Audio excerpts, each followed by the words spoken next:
Você já parou para analisar qual que seria a primeira característica fundamental para a gente empreender? Eu tenho dificuldade, mesmo depois de 30 anos de carreira, mesmo depois de já ter tido 7 tipos de empresas diferentes, em ramos diferentes, e numa ocasião 5 delas ao mesmo tempo, eu tenho dificuldade de dizer para você qual seria a principal de tantas características que são importantes para a gente empreender. Mas sem dúvida nenhuma que amadurecer, né? Tudo em volta do amadurecimento é muito importante. Então, eu não sei qual é a ordem mais precisa que isso acontece. Eu não sei se uma pessoa, ela amadurece em algum ponto na vida dela, que ela acredita que assumiu já um momento, né, a coragem, a sabedoria suficiente para começar a empreender, ou se na realidade ela vai empreender para ir aprender durante esse empreendimento, né? Aquela situação que você já ouviu algumas vezes na sua vida, né? Que é aquela em que a gente acaba construindo o avião voando, né, em pleno voo, né? Ou então também uma frase que a gente já deve ter ouvido em algum momento na nossa vida, que é quando a gente troca o pneu do carro em movimento, né? Eu não sei se em algum momento da nossa vida a gente amadureceu e decidiu empreender, a gente resolveu criar coragem, né? Ou se essa coragem ela foi sendo encontrada no meio do caminho. O que eu posso afirmar com certeza é que muito dificilmente a pessoa vai encontrar todas as facetas da vida dela, vai realmente se conhecer sem ter, de alguma forma, um empreendimento na sua vida. Então, empreender foi uma das maneiras que eu encontrei de amadurecer na minha vida. É muito importante porque o empreendimento é algo que, por exemplo, você começa a perceber na sua vida que você não é suficiente. Então, você começa a perceber que você depende de uma série de circunstâncias, que você depende para amadurecer, você depende de que muitas pessoas façam um trabalho junto com você. Você começa a perceber que você não é mais aquele super-herói, você começa a perceber que você não é mais suficiente sozinho, você começa a perceber nesse amadurecimento que você não tem todas as características, todas as qualidades necessárias para atingir um objetivo. Você começa a perceber que a cada vez que você tenta e não consegue, a cada desafio que você se frustra, você acaba amadurecendo com esses desafios, você acaba ganhando um calejamento, né, espiritual, você acaba criando uma couraça mais forte. A gente aprende que o nosso passado não define a gente, necessariamente. A gente aprende que é mais importante a gente tomar conta do presente, e isso também é amadurecer. A gente aprende que o futuro a Deus pertence, isso também é amadurecer. A gente aprende que é preciso ter paciência, a gente aprende que é preciso saber viver.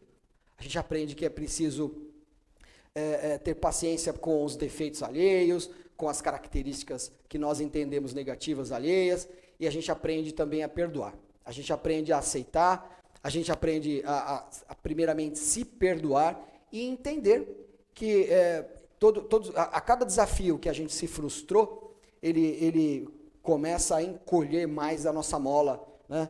Aquele fenômeno da mola encolhida, né? A cada desafio que a gente se frustra, a cada tropeço que a gente dá, vai encolhendo essa mola, né?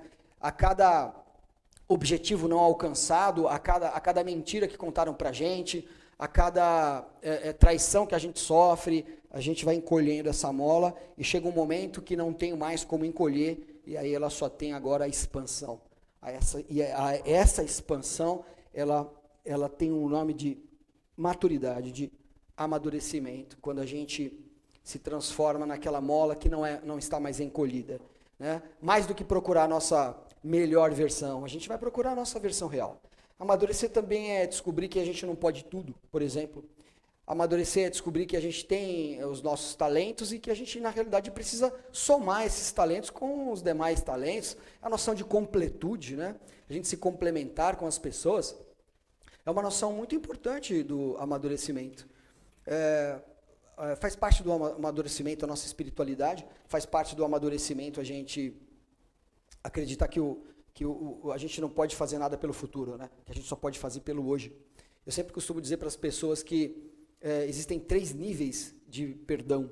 O primeiro perdão é aquele que Deus, né, que a gente tem que acreditar, que Deus perdoará a gente. Porque perdão de verdade, ele só vem de Deus. Deus perdoa de verdade. E Deus está muito mais preocupado com o nosso futuro do que com o nosso passado. Nós eventualmente podemos ter uma segunda chance que nós mesmos nos damos. Nós precisamos ter esse direito a nos dar essa segunda chance. Esse é o segundo nível do perdão. Então, se nós não dermos essa chance para a gente mesmo, para a gente se perdoar dos nossos erros, como é que nós vamos amadurecer? Se nós não pudermos usar esse aprendizado novamente hoje e para construir o nosso futuro. E por último, esperar o perdão das pessoas. Mas nunca se esqueça, uma pessoa que procura o amadurecimento, ela entendeu que o primeiro nível do perdão vem de Deus, o segundo nível de perdão vem de você mesmo. E depois, essa segunda chance só pode ser dada pelas outras pessoas. Mas que se você não hierarquizou esse direito, dificilmente você consegue um amadurecimento. Amadurecer também é entender, não dependa do perdão alheio. Você precisa se perdoar primeiro. Amadurecer no final da vida, no final do dia, no limite, do latim, né? Amateur, maturo. Amadurecer tem o sentido da colheita. Tem o sentido de quando está maduro na colheita, no sentido etimológico, no sentido ancestral da palavra amadurecer, está pronto para a colheita. Né? Mas nem tudo que está pronto para a colheita está pronto para o consumo. Então, para o ser humano, aquele fruto que está pronto para, que está maduro, é o fruto que está pronto para o consumo. Então, para o agricultor, a palavra amadurecer tem uma conotação diferente. Muitas vezes, a gente está pronto para a colheita, mas não está pronto para o consumo. Para a colheita e consumo de quem? Do outro. Eu estou amadurecido quando o outro consegue me consumir. Aí eu estou amadurecido. Quando que uma fruta está pronta para o consumo? Quando ela está madura, não é assim? Então, o importante no amadurecimento é a gente entender que nós não nos amadurecemos por si mesmo. Nós não nos amadurecemos para nós. Nós nos amadurecemos para o outro. A conotação correta do amadurecimento é que nós estamos maduros quando nós podemos ser consumidos. E através desse consumo do outro, é que ele se transforma. Quando eu estou pronto para ser consumido, quando eu cheguei num nível de maturidade que eu consigo transformar outras pessoas, eu estou num real ponto de amadurecimento em que as pessoas conseguem, através do meu fruto, se transformar. Quando as pessoas conseguem mudar a vida delas em qualquer cenário da vida delas, em qualquer nível das interações humanas, que através do consumo da minha pessoa, as outras pessoas conseguem se transformar, aí eu entendo que então nós atingimos um grau interessante do amadurecimento. E empreender, pessoal, sem dúvida nenhuma, um grande degrau para a gente amadurecer. Tanto faz, se eu me sinto maduro o suficiente para empreender, ou se eu quero necessariamente então empreender para me sentir maduro. E é isso que eu desejo para você. Não se esqueça, quanto mais para dentro, mais para cima. Seja indesistível. Valeu!